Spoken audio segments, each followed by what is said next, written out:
Welcome back to the channel. Once again, we're outside with the 2025 BMW Z4 M40i, and it's a manual transmission. They recently added it not too long ago, so it's even more fun of a convertible to drive around town than ever before. So what I want to do is just kind of do a little bit of a manual deep dive, or just kind of talk about how it is to drive from a beginner's perspective, because I don't have that much experience driving manuals, but I have driven a couple of different ones at this point in my career, so I feel like I have an interesting perspective. And let's say you have the cash to get into one of these. I'm jealous of you if you do. I only have it here for a week, but if you do have the cash to get into one of these, but you haven't really gotten into manual and you want to, is it easy?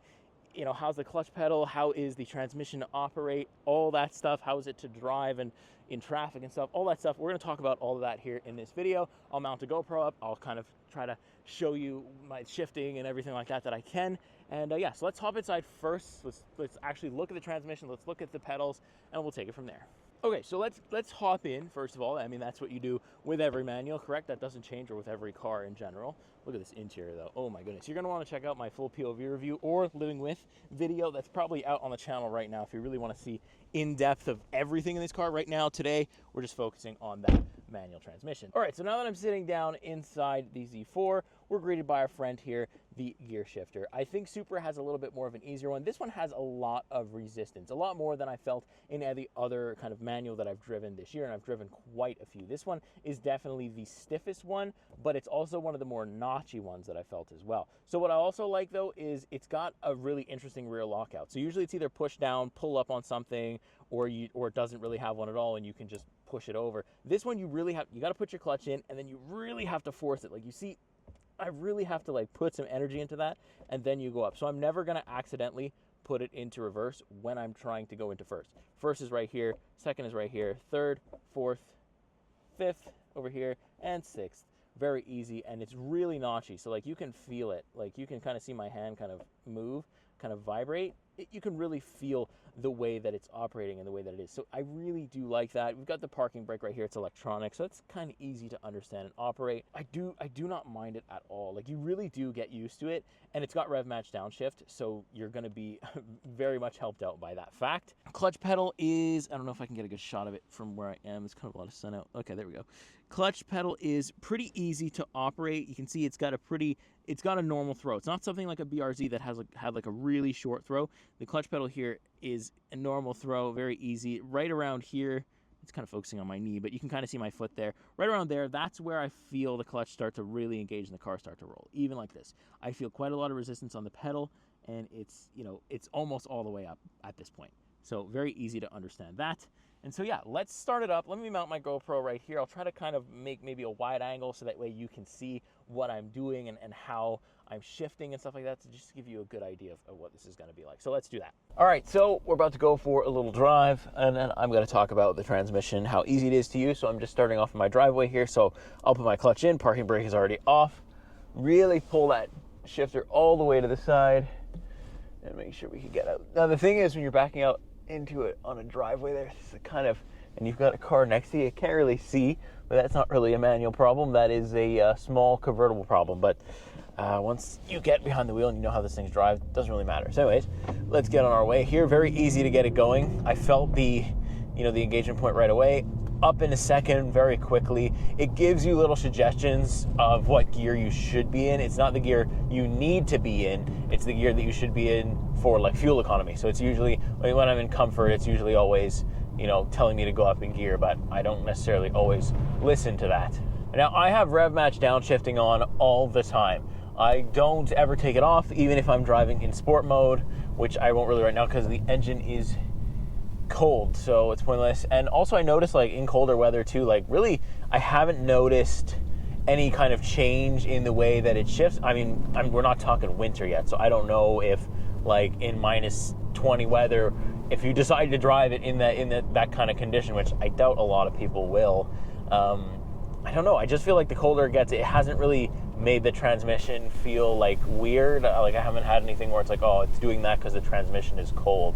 Nothing like that has been going on.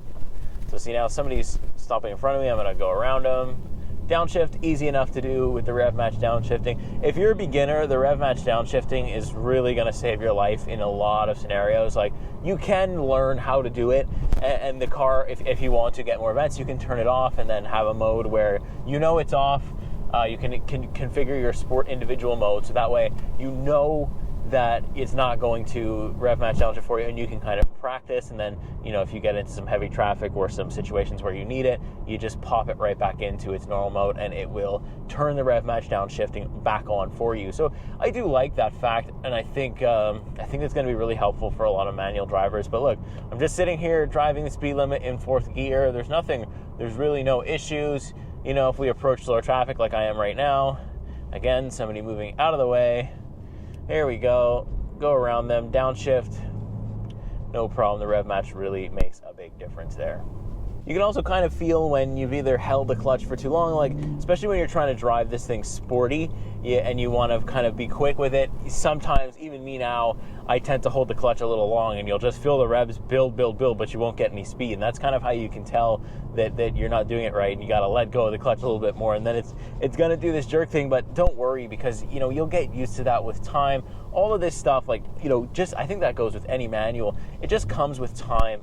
You know, this one is, I can't call it the easiest one because there is a little bit of resistance. It does take a little bit to dial in, and I think, you know, at first it's maybe going to be a little bit more intimidating because it is a little on the stiff side. But once you are dialed into it, or if this is the only manual transmission that you're ever going to drive, it's a very, very good transmission to have because it's very notchy. And as a beginner, I really enjoy that. I like to feel that I've hit, you know, the end of the gear. I know I'm 100% in 3rd gear, for example. If I go to 4th, I feel the notch. I know 100% I've hit 4th gear. So I like that. It's the same for every single gear, especially going from a dead stop in 1st, which we will do here in just a second. I'm going to come up to a stop. So, I mean, you can downshift through all the gears if you want, but you don't have to do that as well. You can go right from 4th to 2nd to 1st, whatever you want to do, as long as your speed is good enough for it. So here, we'll come to a full stop, clunk it in 1st, no problem, and take off. Smooth as can be. Let go of the clutch. There goes the gas. Boom. Up into 2nd again. Very easy to manipulate once you get the hang of it, and there we go. So yeah, it's definitely the rev match downshifting makes it all the difference in the world. Really, really does. And the fact that it's a manual transmission, this Z4, it just makes it even more fun because you got the roof that can come off as well. So like, you can just have a ton of fun with this thing. So I'd recommend learning it. I'd recommend getting it in the manual transmission because it isn't that hard to learn. Rev match downshifting is a lifesaver for us beginners, and I'm glad it's here on the BMW Z4. So I'm going to go ahead and leave things there. Let me know what you think of my little transmission deep dive review, whatever it is. Is it easy to drive? The answer is yes, but it is not the easiest one out there if you're just starting out. But if you have a little bit of experience, it is absolutely very easy to dial yourself into this transmission. So make sure you like, make sure you subscribe. Let me know what you think. If you want to see what it's like to live with this vehicle, or you want a POV drive of the Z4, I've got it all out on the channel right now. You can go check it out. So I'll see you in the next week. See you in the next car. Take care.